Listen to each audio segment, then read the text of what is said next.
Hola Comadres, welcome to another episode of Comadreando podcast. I am your host Marcy, and today we have an amazing guest, Coach Reet, and I'm going to let her introduce herself. Who are you? Yeah, my name is Coach Reet. I've been a personal trainer for the last 12 years and I absolutely love it. I'm starting to move into the online world because I am in this new position where I just moved from Denver, Colorado back to my hometown, San Antonio, Texas, to be here with my brother full time. Nice. Okay.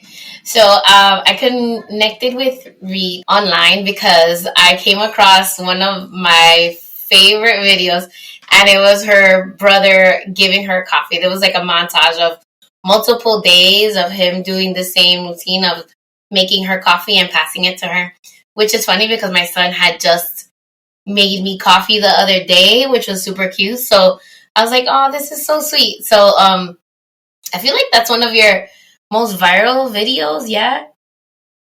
Oh, yeah, for sure. That is the one that has just completely taken off in the last really 2 weeks. Yeah. In the last 2 weeks, it's at like 20 million followers or 20 million likes right now. Wow, that's amazing. Yeah, I know. It's crazy. So when I followed you on Instagram, obviously, because it was like a suggested reel, and then a bunch of the people that listen to the show sent me the reel as well. And when I saw your story and heard part of it, I was like, oh my God, I need to bring her on the show.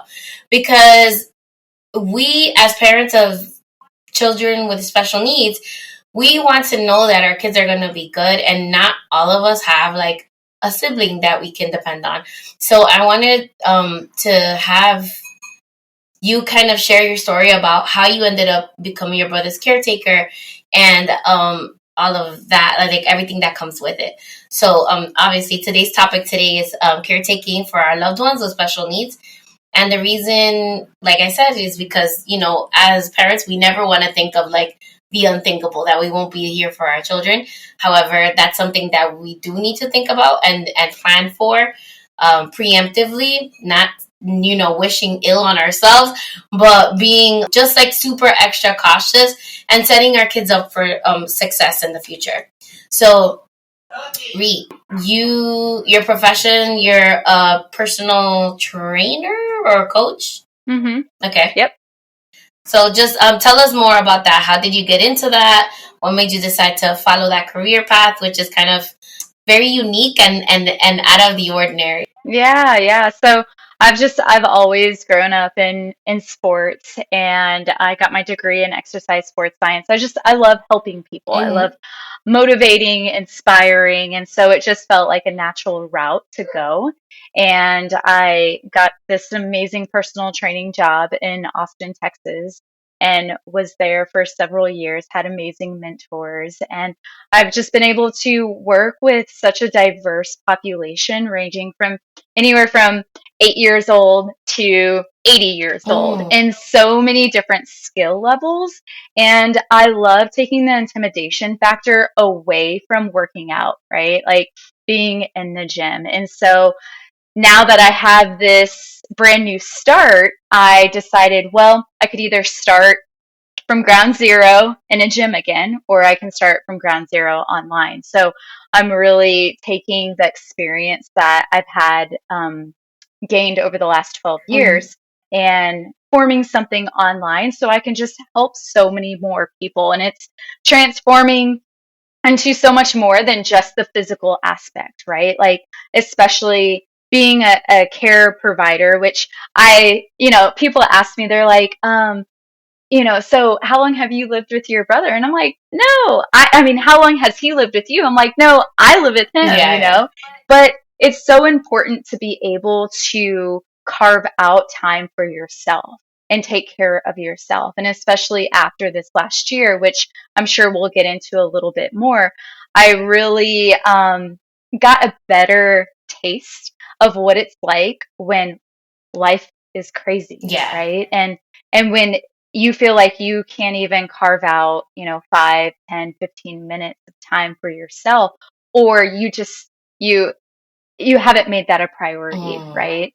Because you're in very stressful situations and you don't know. So that's why I've created the Everyday Strong method, is because of this last year and having a better understanding of what it's like when your schedule is just chaotic and Mm-hmm. you have to show up for so many other people. How are you able to show up for yourself, which is so important when we want to give to others, when we want to care for others also. Yeah. So, yeah. Replenishing our cup is so important, and making time for ourselves, and that's one of the biggest takeaways that my listeners have on the show, the Comadres. I always recommend, like, or not recommend, but like push for them to take care of themselves, because there's no way that you can show up as your fullest, best, like highest self when you feel depleted.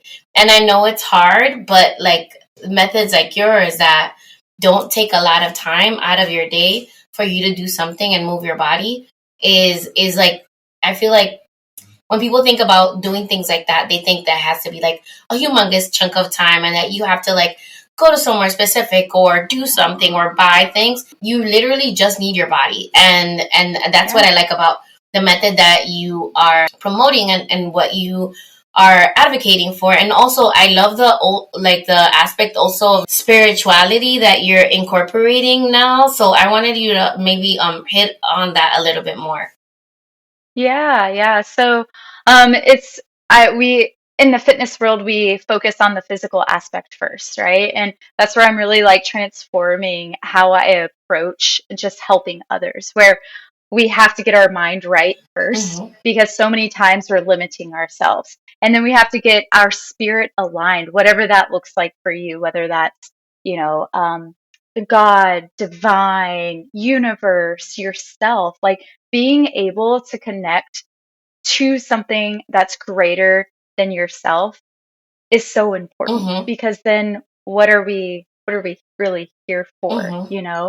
And to be able to give us strength during the times where we don't think we have enough Mm. strength, and to be able to, like, again, this last year I had no clue what it was going to look like after my dad had passed last February. Mm. And then all of a sudden I had, my mom who has cerebral palsy, and my brother who's autistic. I had two dependent people trying to take care of each other while I'm in Colorado, and I was spending a lot more time here in Texas. And so we want to control things so much, right? And being able to be connected to spirit and having faith and allowing. And of course, we can't just say, okay, here we go. You do everything for me. It's like, no, you still have to take action, but also allow things to fall into place as it should too. And so that's why I think that it's so important to get our spirit aligned also.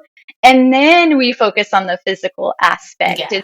We've been doing it the other way around, where it's like, oh, let's go ahead and, get in shape. And then we think our mindset and our spirit's going to fall into place, which at times that could happen, but being able to focus on those aspects first are so important. Yeah. And then viewing exercise, I feel like my mindset has changed with respect to exercise and moving my body. And I'm much more kinder than I used to be to myself before. So I feel like I look at exercise as like I get to move my body, and I have Right. the privilege of moving my body in this and that way to make myself feel better, or make myself feel good, or kind of help me decompress in a different way than I'm used to, which is awesome. Yeah, and having that power of choice, Mm-hmm. right? Like you even said it, I get to. And there are so many times where we say, I have to do this, I Mm-hmm. have to do that, I have to go to the gym, I have to go for a walk. It's like, no, I get to go to the gym. Mm-hmm. I get to sit and meditate for 5 minutes. Yeah. I get to go to the grocery store, because even those things are such a privilege that we're so fortunate that we actually get to do. So Mm-hmm. being able to change that mindset, change that perspective can make a world of difference. Yeah, I love that. Thank you so much for that, Reet. So I wanted to Yeah. get a little bit more into like bring us back. Tell me about your childhood, what it was like growing up. Did you always live in Austin, Texas, or like are you a Texas girl by heart? Yeah. It's so funny because like 2 years ago, I'd be like, no way. So I'm actually from San Antonio. I Okay. lived in Austin for several years. Um, and now being back in San Antonio as an adult, I'm like, yeah, Texas runs through your blood. Yeah. Like, it's just this weird loyalty where I'm like, it feels so good to be back. Hmm. Like, I do feel home. You have the, wide open, the skies are beautiful. That Texas sun, there is something different about the sun here in Yeah, Texas, I have to definitely. say. So yeah, I was born and raised here in San Antonio, Texas, and after I graduated high school, that's when I moved to Austin and lived there for several years. And yeah, my childhood, I'm not going to go into too specifics, Hmm. but I had to grow up Hmm. fast. And my brother Billy, he was born when I was 6, so we're 6 years apart. I'm Hmm. 35 and he's 29. And yeah, it's so interesting being in the position that I'm in now, and I've I've been able to heal so many aspects, Hmm. but there are also other things that are coming to the surface now being back in the house that we moved into when I was in high school, right? Okay. And so my childhood, it was I grew up really fast, and I've always kind of played that caregiver role to a certain extent. Hmm. I'm having a lot of responsibilities, just showing up for my family in ways that, I didn't know any different. Hmm. It was just what I, fell into, and I thought that it's what I thought was Hmm. normal, which is, I didn't know any different. After I graduated high school at 17, I decided it was time for me to go and explore the world, figure out who I was and what I wanted. And so I had this really awesome opportunity where I was able to move to Austin and live with my aunt for a few years while I went to community college before transferring to Texas State. And it was just an amazing opportunity to really get out there and see what route I wanted to go, what path I wanted to go, and figure out who I was since I knew my family situation was going to come back around. Because I grew up with so many responsibilities. Um, with my brother being autistic and both of my parents having special needs also, and so feeling like I'm in this position where I had to I had to show up in so many different ways and have responsibilities more than a kid An should. average kid, yeah. And we all have our Hmm. stories, right? Um, so yeah, to just, try to keep it surface because still there's a lot of things that I'm keeping close to Hmm. my Of heart. course. And once I graduated high school and went out and explored, I really pulled away from my family for different Hmm. reasons. And it was really because I always knew that this situation was going to come back around. And we all have, trying relationships with our parents, no matter Yeah, yeah. what, during different phases, right? Um, and again, I'm so fortunate that I did do that because I feel so much more confident in my own skin and who I am to be able to show up for my brother and my mom now. Wow. So, That's such yeah. a touching story. And I give you like all your props because it's hard. Like stepping into that type of role and having to grow up before you needed to, right? And Yeah. I definitely see, moving across the country and like figuring out who you are as yourself because I feel like when we step into these caretaker roles, like we just begin to identify ourselves as just this caretaker and we don't really know who we are outside of the role sometimes. So it's really good to really hone in and check in with yourself and figure out who you are as a person outside of like being a mom, outside of being a sister, outside of being a brother, whoever, whatever your role is in life. So Yeah. so you shared some of the story of how you came to care for your brother. do you want to share more about what the experience has been like since moving back? I know you were traveling back and forth between Colorado and San Antonio, but can you tell us more about when, like, what this, how did the decision come about, and like when you decided to do it? Yeah. So when my dad passed, like I had mentioned, I had my brother and mom here, and I was really trying to figure out what the best quality of life was going to be for all three of Mm, us. I knew something pretty drastic had to change.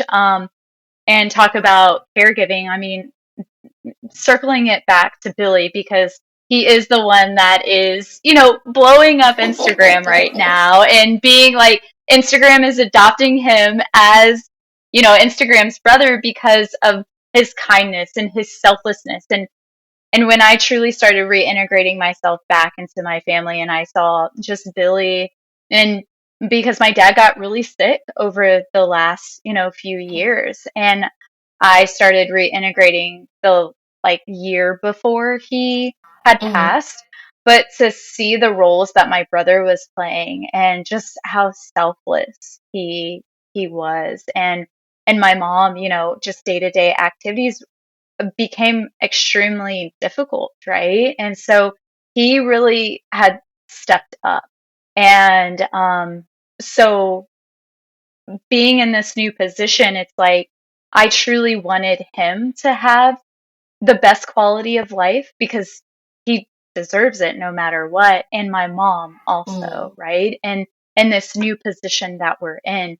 And so as I was going back and forth from Colorado to Texas, spending a lot more time in Texas, at that point, Billy started a day program, SA Life, which has been absolutely amazing. In July, he'll be there for a wow. year, and he goes Monday, Wednesday, Friday. And it's just, I'm so impressed with all of the activities they do, how much interaction he has. Because before, I mean, he stayed in high school until he was like, what, Mm-hmm. 21 is how Yeah, long you can 21. stay?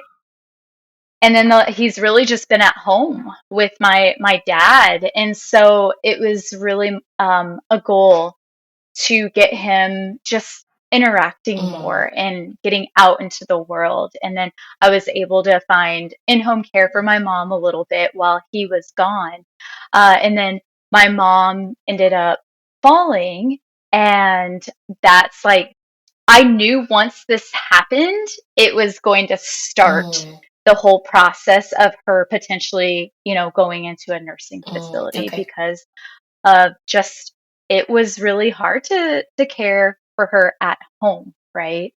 And I just didn't know when. We don't know when this stuff is going to Yeah. happen. It happened a lot sooner than I thought. And so that's what started the whole process. And I got her into therapy. And then we made a decision, of course, as a family, that a nursing facility was going to be the best. Well, now with my dad gone and my mom into a Mm-hmm. nursing facility, I mean, of course I'm going to move back home. Like, there's no thought about it. I know people have thought, like, what? Hi, Billy. Hi, uh, Hi. say Billy. hi. Hi. Akayo hire. Okay, thank you. There was no, there was no. Akapa Mateo. Okay, it's okay. I'm sorry. No, it's okay. And so I'm so sorry. I told him I was going to be on a It's call, and okay. so um oh, I lost my train You're of thought saying now. that you decided as a family to put her in a nursing facility, and that accelerated the Oh, process of you moving back and all of that. yeah, and I know my parents, we've been in the San Antonio area for so long that the community that my parents have built is Oh, wow. amazing. Like, I truly could not have made it through this last year with the help of my parents' community, with their church, with where my mom worked, with my aunt. I mean, with mentors on my side. It really, so many people stepped up. Mm, And so they were very curious on what was going to happen. They thought I was just going to move everybody to Colorado. And I'm like, Colorado is great, but it would be a lot easier for just me to be here, And so that's when I mean, I didn't even think twice like a about it, no-brainer. honestly. Of course I wanted to be here for my brother. I've always wanted to be here for my brother. It's just considering the circumstances, it wasn't time yet. And I had to tell myself that, right? Like when the time was meant to be for me to truly be here for my brother, that it'll all fall into place. And it has. And it feels like I get my brother back too. And it's been so fun to be able to share that on social media also, because it is this new relationship, but it feels like no time has passed between us also. So yeah, I was that's a perfect segue into the next question I had on the talking points was how has this new change affected you and his relationship? How have you reintegrated into each other's lives, and how have you created like new traditions and new new routines for him? Because I know our babies on the spectrum, are not babies, our people on the spectrum, our loved ones on the spectrum, they have these routines that they like live in, and they enjoy. So how were you able to kind of shift his world a little bit and adapt to his routines and him adapt to yours, and then create some new ones of your own? Yeah, well, I mean, again, I've only been here for almost now 6 months, and it's all so new for both of us. I've just been so impressed with how well Billy has adapted to the changes. Because, I mean, even though we're in the same house, everything is different. Like, I remember when I first came in, and when my dad was in the hospital, I came in and I started just cleaning out the house so that when he came home, it felt good, not knowing he wasn't going to come home, right? So, I mean, I was just trying to get it to a certain standard, and Billy would just close his door. He's like, nope, you are not coming in my room. You're not touching my room. And then he would like slowly start coming around to it. And I think over time, as he started seeing the changes and as he started seeing like, oh, these are really good changes. Okay, yeah. And he is the sweetest. He would be like, when I painted the outside of the house, he'll come out and he's like, wow, I love what you've done with the paint. And I'm like, who are you? Like, seriously, I love it so much. And so he's adjusted so well to the changes, and we're learning. Like, for me, on my standpoint, it is bizarre because I have this like child, but he's also an adult too, right? He's 29. And so I'm like trying to figure out, how do I balance these two aspects? Like, yes, he is independent to a certain extent. He knows how to take care of himself and things around the house with, friendly reminders, but he's also still very childlike also. And how do you not, dampen that innocence? How do you continue to keep that? Because that's what makes him so special also. So it's this weird, like, balancing act of like, I have a kid now, but he's an adult and he's my brother, and how do I juggle these? And one of the biggest things that I have to remind myself is that, like, I still have to teach him a lot of things, like a lot of basic things, just because of the I'm just gonna say because. And so I have to stop and I have to remind myself when I'm like, wait, you don't know that. Okay, it's okay. So bring it back to basics. And that's one thing that, like, we're going to start creating a schedule, is like truly working on just those basics. Like, I think that it's not that he's not capable of it. It's just he needs to be taught and have that consistency, right? Like, right or left, this way. It's like, no, I want you to use your words, because he was really used to just like pointing. And my parents knew his language, and I know his language, but I also want him to practice, right? And so when he is like, in the beginning, I'd ask him, "Oh, what did you have for lunch?" or "What did you have for breakfast?" And he would go and pull it out.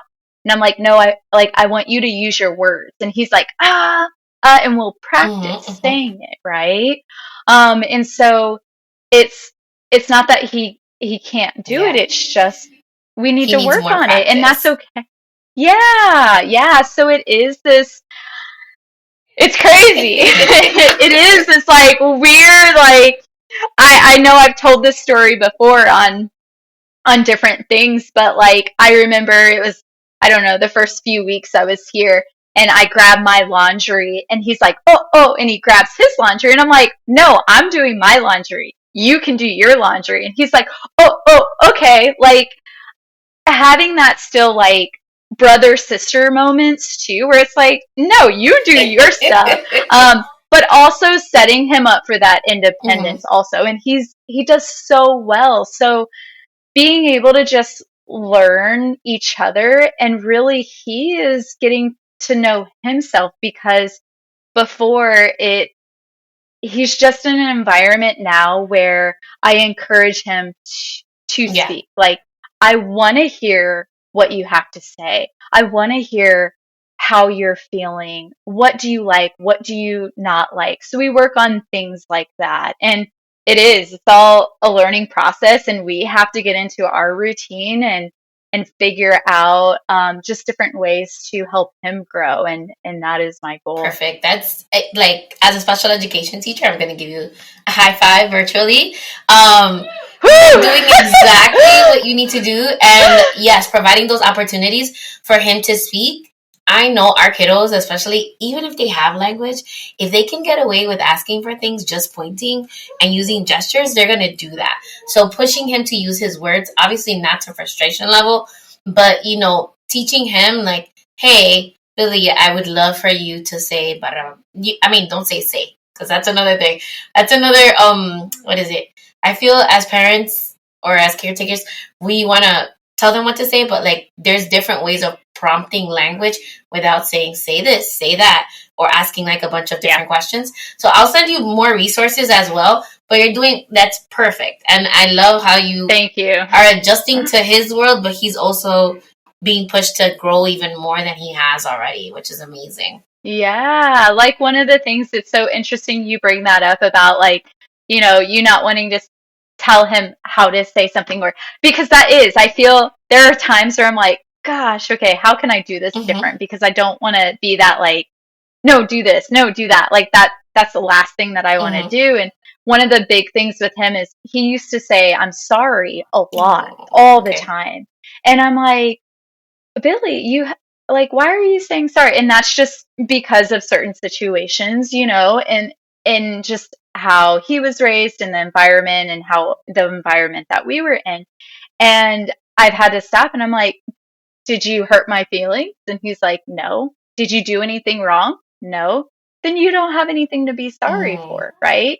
And being able to teach him that, where it's like, no, or if I forget to, do something, he's like, "Oh, I'm sorry." I'm like, "But you didn't do it. I did it. Like, you don't need to be sorry about that." And so being able to teach him different ways, like, we really got into Young Sheldon. Oh, And wow. at the end of Young Sheldon, at one point he goes, "Oopie," in that show. And Billy started saying that, and I connected it to that show.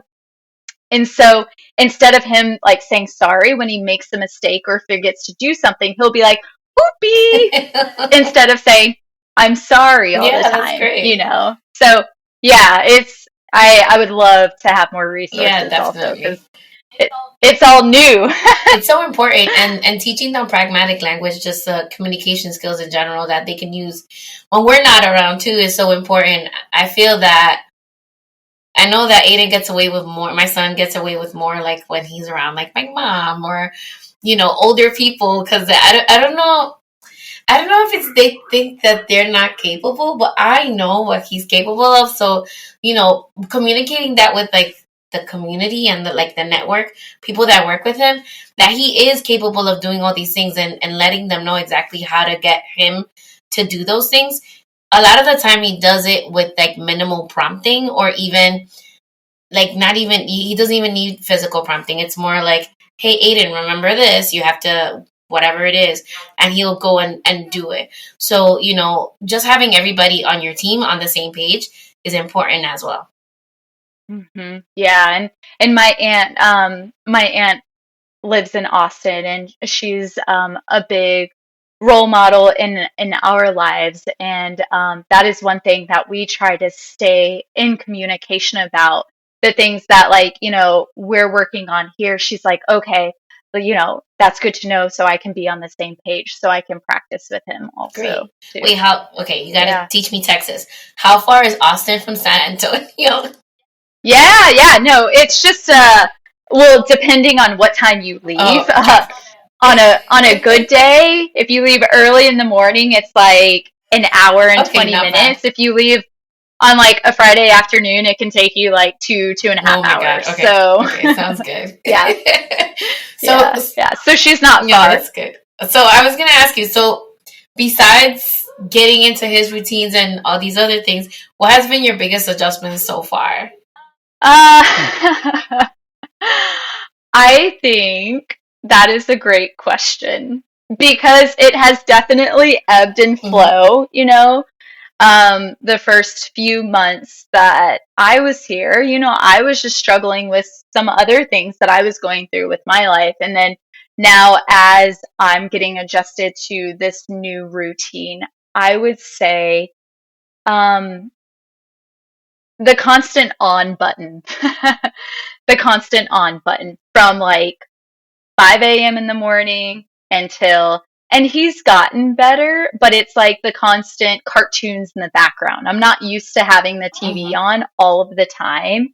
And, and it's just cartoons all of the time. Oh, the same cartoon also, and then him being a little cartoon because he's replaying it and having like, so it's adapting to that, like, that constant on button, and he's great. There are times where I can tell him, I'm like, okay, can you go hang out in your room a little bit, because you've been in the living room a lot the last, week to 2 weeks. And we have a great setup where it's kind of like he gets one side of the house, I get the other side, and we have like the common areas splitting up.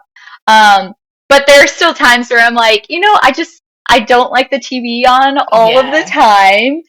And the constant like cartoon voices, or his conversations are just mimicking cartoons, which, is fine. It's just, it's not something that I'm used to. And so I can tell him, I'm like, okay, can we take a break from it just for a little bit? He's like, okay, pause. And I'm like, great, awesome, thanks, Billy. Or he'll be like, ooh, okay, I'll go back in my room. So, I mean, that is the great thing about him is that he never like argues. He never like puts up a fight about anything. I can just, and I say it sweet. I'm not like getting onto him or anything like that. I'm just like, okay, can we have some quiet time, please? Oh, okay. I'll go in my room. I love that. So, yeah. Yeah, you're saying that, and my son's like, I can hear him far away in the background, like listening to his cartoon and playing and replaying. So yeah, Aiden does a lot of echolalic speech as well, like Billy. And I've now that you're mentioning it, I'm like, I'm so used to it. I'm just completely unfazed by it. But I do have my moments that I'm like, hey, Aiden, do you mind if you put the volume down on the TV? Can we take a pause? And then we've been working on with the ABA therapist about him using his big boy voice. So he'll be like, okay, Mom. And I'm like, okay. So that's who's showing up. But I feel like it's going to take more work for him to get out of that, because it's been a habit. He's very cartoony when he talks. But I feel like it's cute sometimes and endearing. But, when I want people to take him seriously, I want him to use his big boy voice.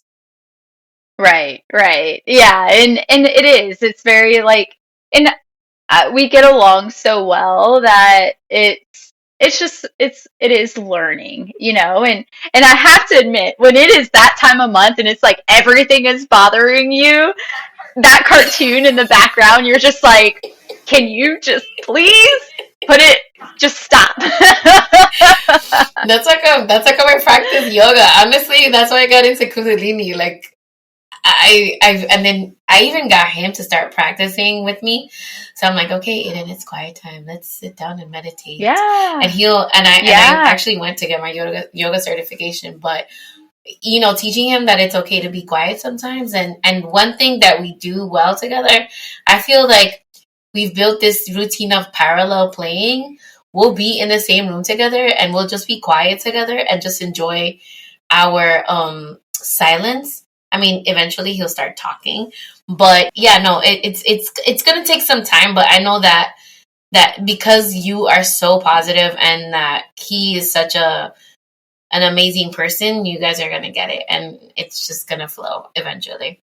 Yeah. And it does, like 95% of the time. It truly does. It's just, we're all human. Yeah, of course. And there are times where it's like that chatter is just too much. No, for real. And I tell people that you can love your child, of course, to the moon and back, but two things can be true at the same time. Like, you can need quiet and little space sometimes from your child, and that's normal. Yeah.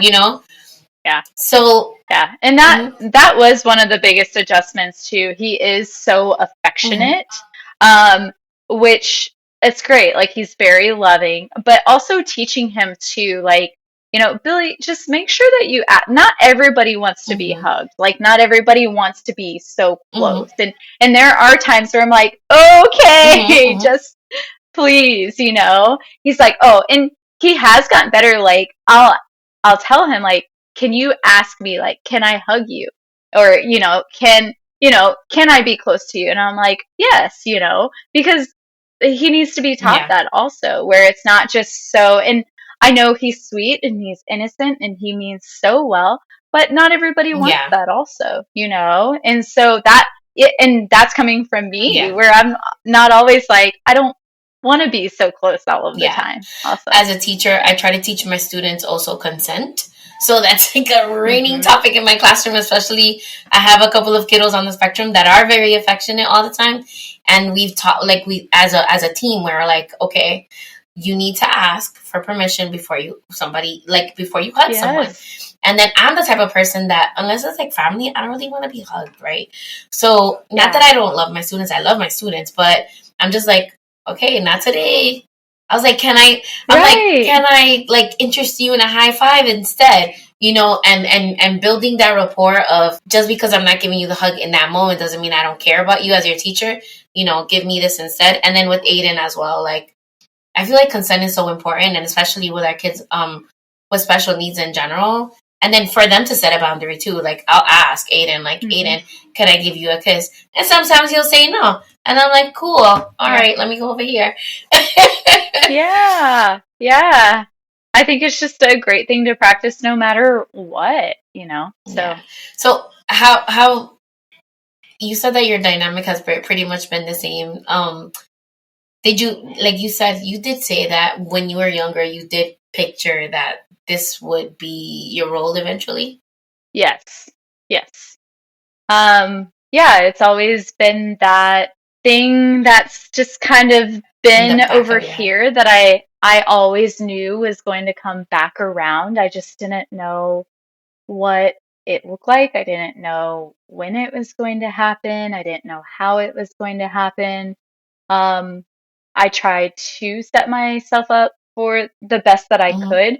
And I compare it to, like, I don't have kids of my own or anything like that, but from what I hear, it's like having kids, right? You can only prepare so much. And then, once your kid comes, it's okay, now let's just figure it out. Like, I've tried the best. I've tried to prepare myself for the best that I can, and now we're in it. We're learning. And so I feel like that's a lot of what has happened, where it's like, yeah, I've prepared as much as I knew how to, because how do you truly prepare for a situation like this? I mean, it is, yeah, it's just a very unique Yeah, situation. especially like Very unique situation. going through grief and then subsequently becoming a caretaker after.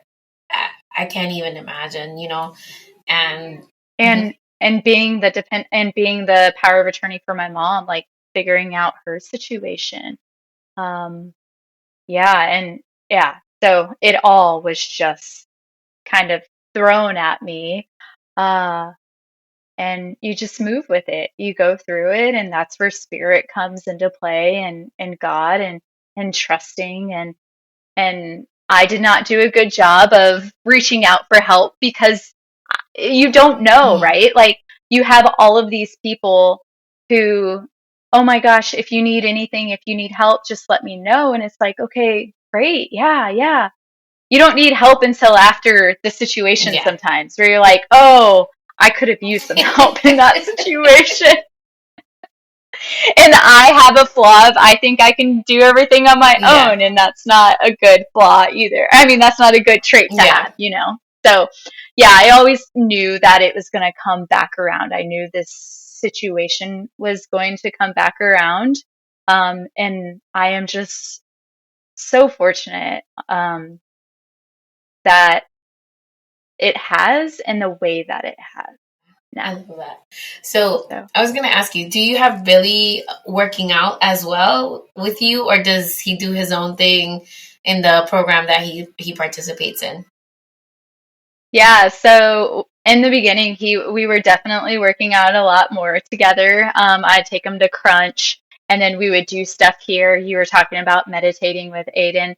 I had Billy meditating, and then once he got more on his schedule at program, I know they go and do like health related stuff, fitness stuff.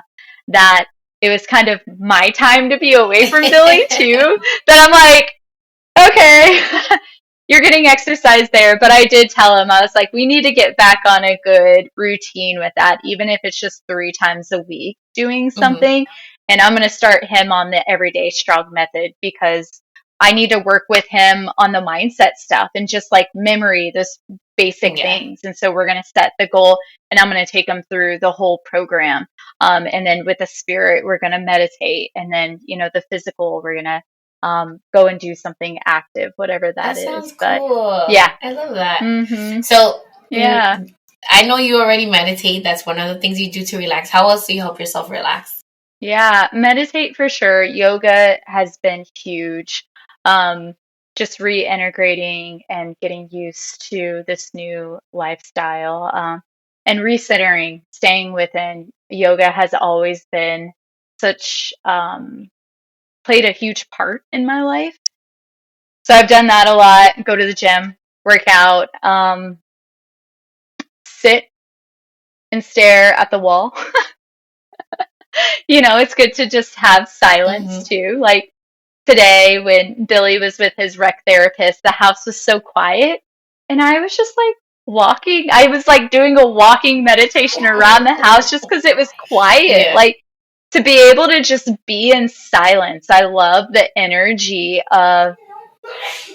silence. And existing in it and being able to connect with my internal being. So that is another thing that I definitely do to just relax. That's important. And massages help too. I feel that some people are so afraid of like silence, and I feel okay. So I do date. So when I date, if we're driving together, sometimes I just want to be quiet, and there's some people that are afraid of silence and they just want to fill every space with like Yeah. words, and I'm like, you don't have to talk. Like it's fine. I'm not. Yeah. It's fine. Yeah. But it's it's Yeah. it's it's so interesting. Yeah, being in silence and observing silence, I feel, is such a deep thing because a lot of I get a lot of downloads when I'm meditating and just observing silence. And some of my best ideas actually come during that time. It's like when you get the lightning strike. So Exactly. I wanted to know what motivated you to share your story on social media. Yeah. So I really started getting into social media a little bit more like during COVID, Mm-hmm. like a lot of people. And my focus was just on fitness and trying to figure out, how do I keep my training business during the COVID Mm-hmm. times and things like that. So that's where I really started getting introduced in TikTok. I was all about the TikTok game back in the COVID days, just because I felt like it was more raw and you didn't have to put on a show, Yeah. right? Like you could just turn on your camera and be like, "This is who I am." Mm-hmm. You like me? Great. Stick around. If you don't, okay, bye. Instagram, I've always I don't know, I just have always felt kind of weird with Instagram because it's always felt so polished, Yes, like I've so said before. And curated. yeah, and that wasn't me. I'm like, I'm not just gonna post a picture of me posing and then write a novel underneath it. Like, I'm not gonna do that because first off, I'm not Really? I photogenic love at all. I'm not photogenic, girl. Like, it's gonna be a horrible picture and probably bad grammar and all of it. So it's just, I didn't relate. Like, I'm able to show my personality so much more through just Yeah. this, right? Like, I want people to feel like they've known me forever. They're my best friend, and we're just sitting and having a conversation. So when 2 months ago, and I've been sharing stuff on TikTok. It's just TikTok hasn't, like, the algorithm has just completely changed. Mm-hmm. And 2 months ago, when I was really trying to figure out, what do I want to do for my career? Mm-hmm. Like, I need to start working Yeah. because I had been taking care of, my family matters and then remodeling the house. I'm like, okay, things are starting to settle down. What do I do? So that's when I signed up for Sophia Spallino's profitable personal brand. Did I say that right? Something like that. Yeah, I think I did. And it's been great because, personal training, it's personal for a reason. And that was one of my struggles in going online is it's like, how do I build that Mm. community? And this is such a huge part of my life right now. And just storytelling. Like that's what she encourages in just the course is being able to put yourself out there and having a good balance. And I've always known that, you know, for my career in person, people don't come like I've had clients where they're like, Marguerite, the only reason why I'm here is because of you. Aw. Like I care less about doing squats. I just want to talk to you. So it's creating that connection and being able to relate and showing people that I'm human, Yeah. right? Like this is what's going on in my life. And that's why I decided to share across the platforms and not just Instagram, not knowing Instagram was just going to love everything about Billy and what's going on and sharing our Yeah. story. Like I think that's another thing is me becoming more centered within myself and healing so many different parts of me and healing my relationship with my mom and developing this new relationship with my brother. It's also very healing for me to be able to share it Mm. because I know that it's helping Yeah. others and I'm all about wanting to inspire and help others. And I know there have been times where I'm like Googling articles on like trying to relate to someone, Mm. right? Yes. And the stories and the messages that I have been getting over the last 2 weeks have just completely made my heart absolutely explode because people are Yeah. relating. They're like, oh my gosh, like, yes. And so that's a lot. The main reason why is because it's a part of me. It's a part of our story. And Billy deserves all of the recognition. He Yes. deserves all of the love. He deserves everything. And I want to give him everything. And I want to create a life where, he gets to go and travel. He gets to do all of the experiences because I've been able to. Yeah. And so now it's his turn. And to be able to, create a community. I'm all about community, especially even more so after this last year with Mhm. my dad passing, and seeing the community really rise for my family, and it just it it just leaves you speechless. It really Yeah. does, where it's like, that's what this is all about. And so being able to share my story and having people relate and showing that they're not alone and there are people out there that, do care. Yeah. And we can get through this no matter how crappy the situation looks, Yeah. And things always get better. Sometimes Yeah. we have to touch rock bottom, unfortunately, to be able to rise and be even better than before. And I feel like this situation it's just going to teach you who you are. And I mean, you already know who you are, but a different facet of yourself that you may not have known before. And it's going to make you an even better person than you already are.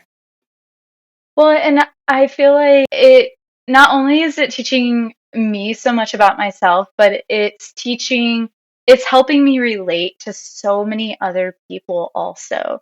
Because before this last year, and that's another reason why I created the Everyday Strong Method, is because I've always been this like very optimistic, the glass is always half full. I always used to say, my glass is always full. It's half of water, half of air. That's always full, Like I've always been that person. Yeah.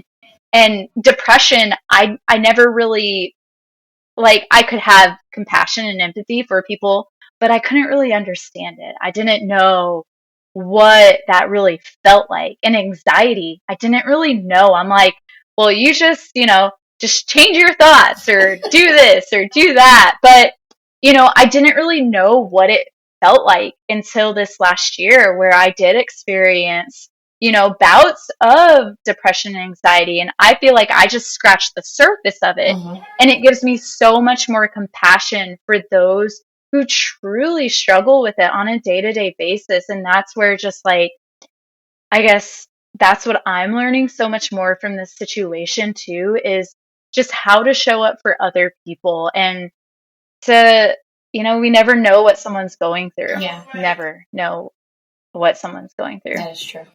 So I wanted to ask you, any new projects for 2024 that you can talk about? You're looking at it. You're looking at it. We're going. We're leveling up. We're just, we're creating this new life. We're going to reach more people, spread more joy and happiness. I actually just worked on something today, and it's so awesome when you get this like motivation and inspiration and things just come out of you. Mm-hmm. They flow out of you so much. And one thing that Billy and I are creating is this family online, because so many people are like, oh my gosh, we can't get enough of you. I wish we had you every single day. Like, can you please? And it's so wonderful to be able, I'm going to pull this up to get a little bit more. I know I can't show you, but it's called Happy Heart Exchange.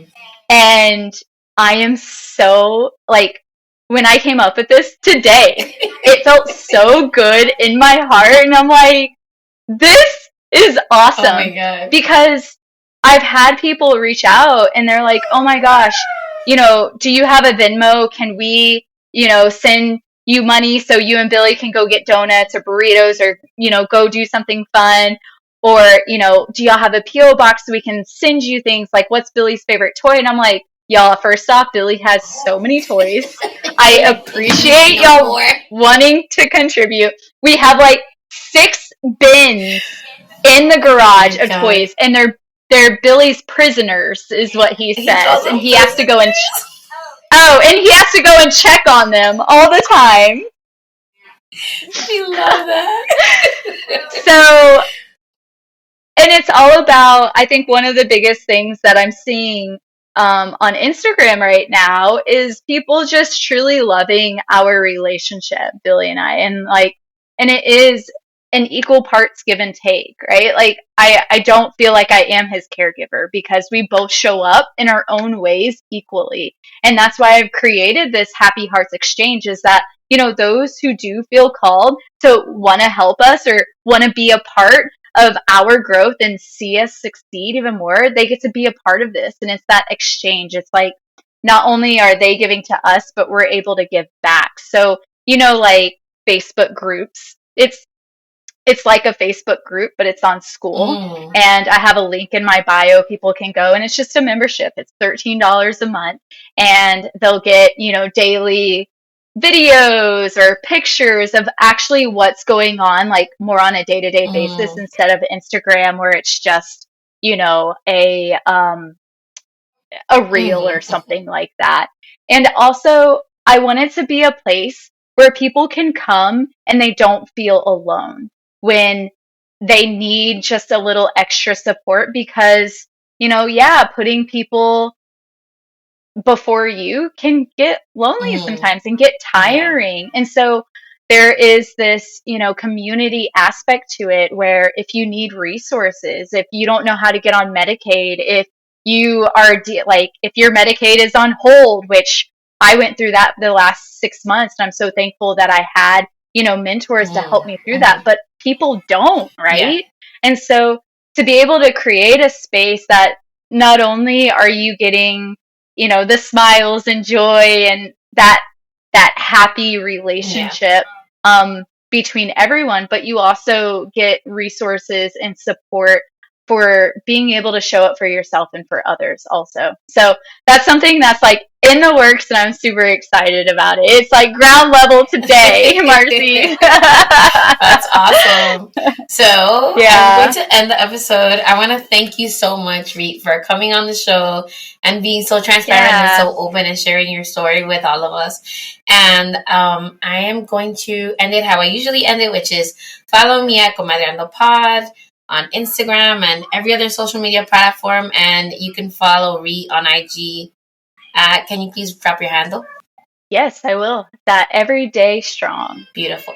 And if you have any questions for me or Reet, please feel free to send me a Comadre-Gram via email at Marcy@comadreandopod.com or slide up into my DMs.